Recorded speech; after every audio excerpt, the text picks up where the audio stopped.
All right, petrol heads, let's talk submarines. India, back in the 80s, decided they needed some new underwater chariots. Fair enough, every self-respecting nation wants a bit of that subaquatic action. So, they went shopping in Germany at a company called HDW. Big mistake, as it turned out. Why? Because this deal wasn't as straightforward as a Mercedes on the Autobahn. This, my friends, is the story of the HDW submarine scam. The year was 1981. India signed a deal with HDW for 4 Type 209 submarines. On paper, it seemed like a good deal. The Type 209 was a proven design, already in service with several navies. But as with any deal involving politicians and large sums of money, things got a bit murky. Whispers of corruption began to surface almost as soon as the ink dried on the contract. Allegations flew around like torpedoes in a naval exercise. The scandal rocked the Indian government and cast a long shadow over the country's naval ambitions. It was like finding out your brand new BMW Z4 runs on vegetable oil. The HDW deal was massive, worth billions in today's money. It wasn't just about the submarines themselves. The deal also included technology transfer and the construction of 2 submarines in India.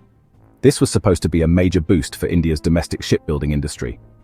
However, allegations soon emerged that the deal wasn't as transparent as it should have been. Some Indian politicians and defense officials were accused of receiving kickbacks. These were basically bribes to ensure the deal went through. Imagine buying a used car and finding out the salesman slipped your mechanic a few £100 for a glowing review. These allegations triggered a massive scandal. Investigations were launched, fingers were pointed, and the whole affair became a political hot potato. The scandal had a chilling effect on India's defense procurement process.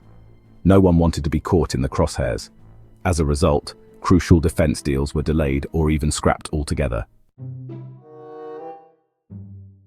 So, what about the submarine at the heart of this whole mess?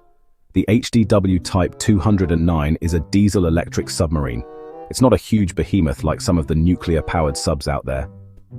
Think of it as a nimble sports car compared to a lumbering truck. The Type 209 is about 60 meters long and displaces around 1,200 tons when submerged. It's powered by a combination of diesel engines for surface running and electric motors for silent underwater operation. Top speed?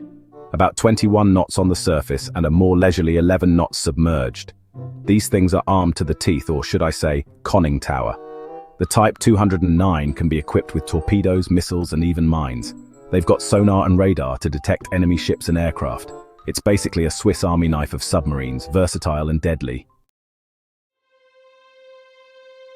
The HDW scandal had a major impact on the Indian Navy. The delays caused by the investigation meant that crucial submarine acquisitions were put on hold. This left a gaping hole in India's naval capabilities. Imagine turning up to a track day in your trusty old Mazda MX-5. You're raring to go, but everyone else is behind the wheel of shiny new Porsche 911S. That's what it was like for the Indian Navy. They were falling behind their rivals in the region.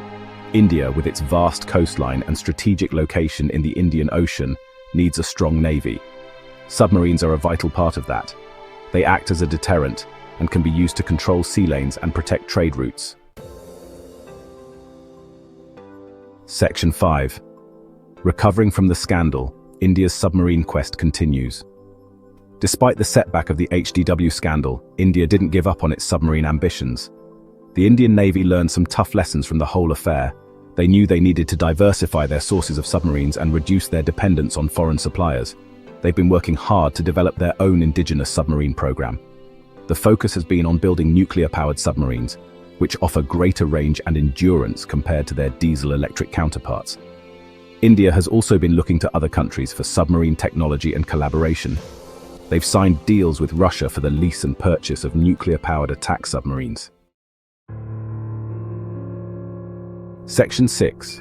The importance of submarines, silent guardians. Why are submarines so important, you ask? Well, they're like the ninjas of the sea. They operate stealthily beneath the waves, virtually undetectable. This makes them incredibly difficult to counter and gives them a significant advantage in naval warfare.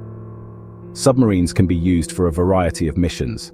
They can patrol strategically important areas, gather intelligence, and launch surprise attacks on enemy ships and targets on land. In a nutshell, they're a crucial part of any nation's defense strategy, especially for a country like India, with its long coastline and maritime interests. Think of submarines as the ultimate insurance policy. You hope you'll never have to use them, but you're glad you have them just in case. Section 7. The future of India's submarine fleet. Looking ahead. India's submarine program has come a long way since the dark days of the HDW scandal. They've learned from their mistakes and are investing heavily in building a modern and capable submarine fleet. The focus is on both indigenous production and collaboration with other countries. The goal is to have a mix of nuclear-powered and conventionally powered submarines to meet India's strategic needs. It's like having a garage that houses both a Land Rover Defender for its ruggedness and a Tesla Model S for its cutting-edge tech.